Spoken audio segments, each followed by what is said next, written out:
Bapak yang Mulia, yang dilanjutkan dengan penyerahan naskah deklarasi peningkatan produktivitas nasional kepada Presiden Republik Indonesia. Assalamualaikum warahmatullahi wabarakatuh. Selamat pagi, salam sejahtera untuk kita sekalian. Yang terhormat Presiden Republik Indonesia, Ibu Megawati Soekarno Putri, yang terhormat Menteri Koordinator Perekonomian Republik Indonesia, seluruh hadirin yang berbahagia. Izinkanlah saya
tidak melayang-layang entah kemana pikiran ini.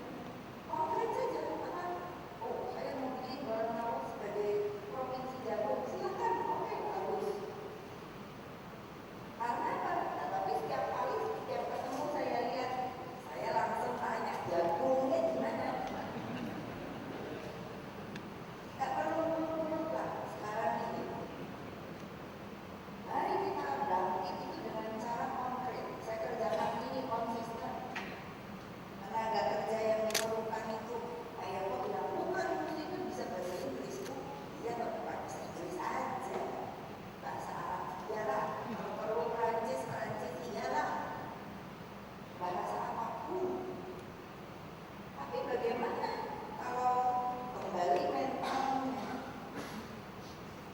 mental untuk bisa melaksanakan itu? Malah nanti pejabatnya ikut-ikutan bikin agen apa pejabatnya?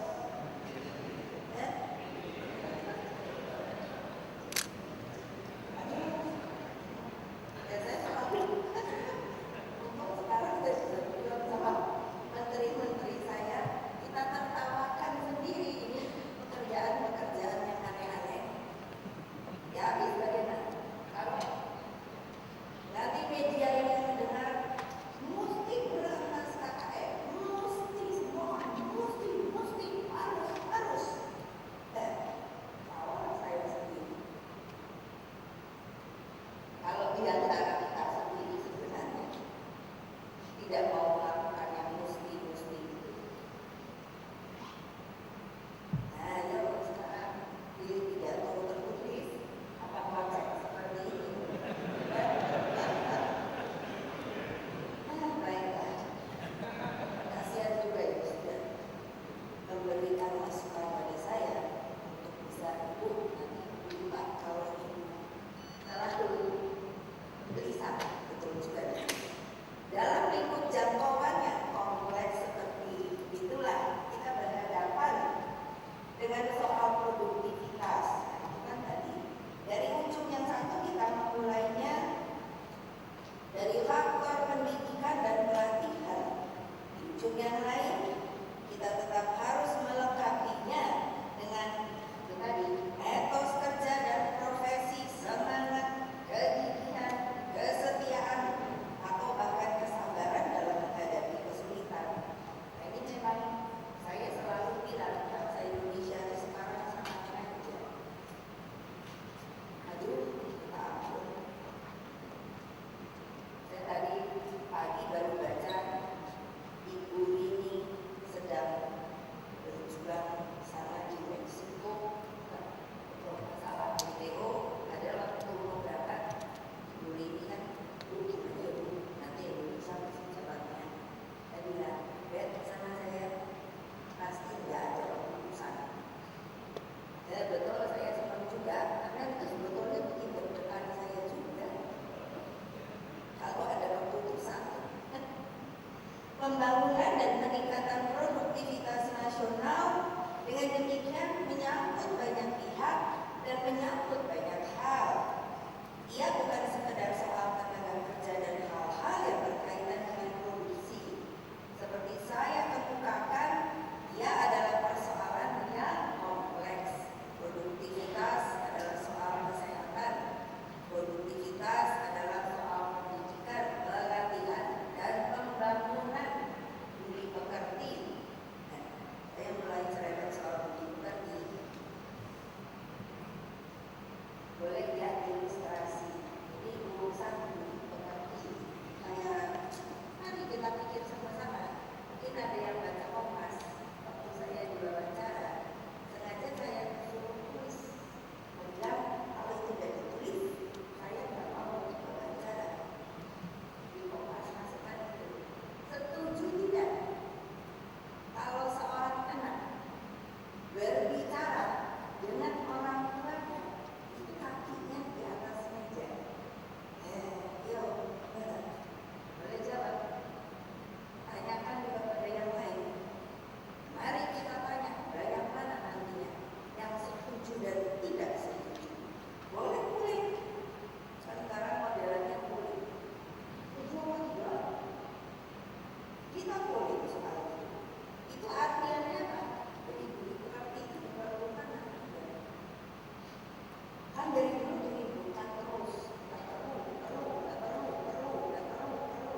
berpikir panjang dan bertindak cermat. Dalam pandangan saya, tetap lebih baik walau kadang-kala terkesan tidak cepat. Saya kan seringkali bilang lambat.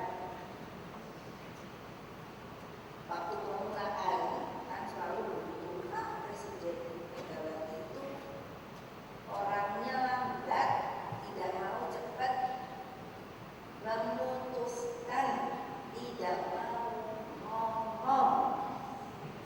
Ya biar aja.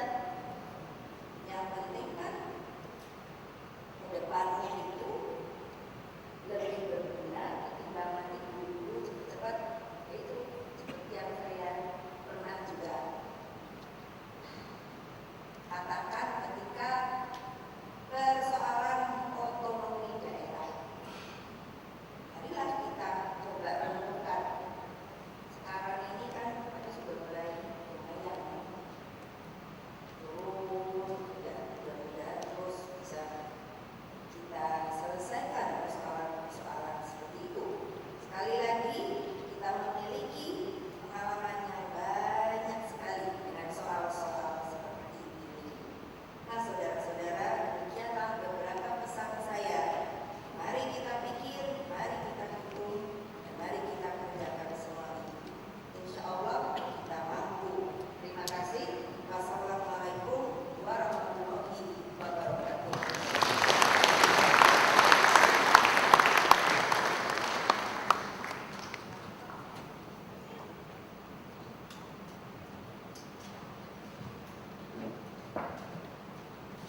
Hadirin yang kami hormati, pada kesempatan yang berbahagia ini, Presiden Republik Indonesia berkenan memberikan ucapan selamat dengan berjabat tangan kepada seluruh hadirin, didampingi Menteri Koordinator Bidang Perekonomian dan Menteri Tenaga Kerja dan Thank you very much. Terima kasih. Selamat sudah selesai. Selamat.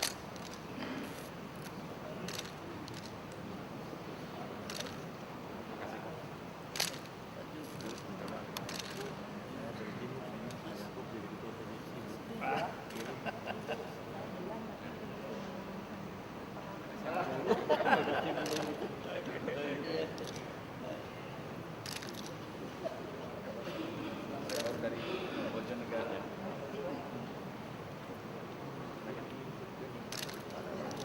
Ya. Iyalah.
turun, semakin terpuruk. Maka saya minta bantuan Pak Fadil sebagai ketua tim sukses. Dan yang kedua saya harapkan tidak ada manipulasi. Dan yang ketiga masalah olahraga itu tidak usah bawa ke politik juga, nggak usah. Jadi dari partai mana, orang mana, dan PSSI itu olahraga bola itu olahraga rakyat yang dapat menyatukan bangsa ini, yaitu NKRI. Orang Aceh belum bermain di Papua, orang Papua belum main di sini. Terus ada yang mengatakan bahwa sepak bola itu tidak perlu sponsor. Saya kira nggak betul. Bagaimana mungkin rakyat membangun persepak bola kalau dengan tanpa dana? Saya kira nggak bisa. Bagaimana? Iya, kalau saya orangnya selalu optimis gitu. Ya. Jadi jelasnya Presiden setuju Bapak menjalankan Iya, jelas. Saya tadi programnya melalui asuransi. Yang kedua mengenai bagaimana pengumpulan dana, kita akan usahakan. Nggak usah tanya caranya bagaimana. Saya punya kiat-kiat bagaimana untuk mengumpulkan dana. Yang ketiga, kita gulirkan terus-menerus mengenai kompetisinya. Dan yang keempat, yaitu sekarang itu kan hanya satu wilayah. Bagaimana orang Papua main ke Aceh, orang Aceh main ke Ternate, itu kan nggak mungkin. Minimal 2 wilayah kita kembangkan kembali, bahkan akan lebih kecil lagi. Mungkin bisa wilayah Sulawesi sendiri, Kalimantan sendiri, Jawa ini kita bagi jadi 2, Sumatera bagi menjadi 2. Dari semua itu juara 1-2-nya kita kumpulkan di Senayan. Jangan orang biaya aja, orang Aceh main di Ternate itu membutuhkan biaya 300 juta. Saya kira demikian. Terima kasih. Yang paling penting tadi, selama ini kan di masyarakat orang masih kontroversial. Apakah Presiden menyetujui apa tidak? Saya tadi kan dengar sendiri, saya bilang ke Ibu, Ibu mengatakan boleh, yang penting beliau jaga kesehatan, jaga ini. Perutnya dikecilin. Dan lama tadi Ibu mengatakan begitu. Terus yang kedua, selama ini kan dulu kita ingat orang-orang bola yang hebat kan dari timur. Ada Ramang, ada orang Irian, ada mana. Sekarang kita selama ini ketua PSSI bukan orang timur. Nah, kita mohon dari timur ini Bapak lah. Jadi Bawa bendera baru. Ya, Salah satu. sukses. Salah satu. Ketua tim sukses. Itu tim khusus saya. Udah selesai udah. Udah beres. Oh sudah. menteri-menteri itu Pak, menteri-menteri yang supaya mundur. Enggak, saya kira itu diserahkan sepenuhnya kepada Presiden. Karena menteri-menteri itu kan pembantu Presiden. Apa kata Presiden? Kalau Presiden mengatakan mereka mundur, ya mundur. Karena bagaimanapun menteri itu adalah pembantu Presiden. Jadi seluruhnya kita serahkan kepada Presiden. Kita kan pembantu.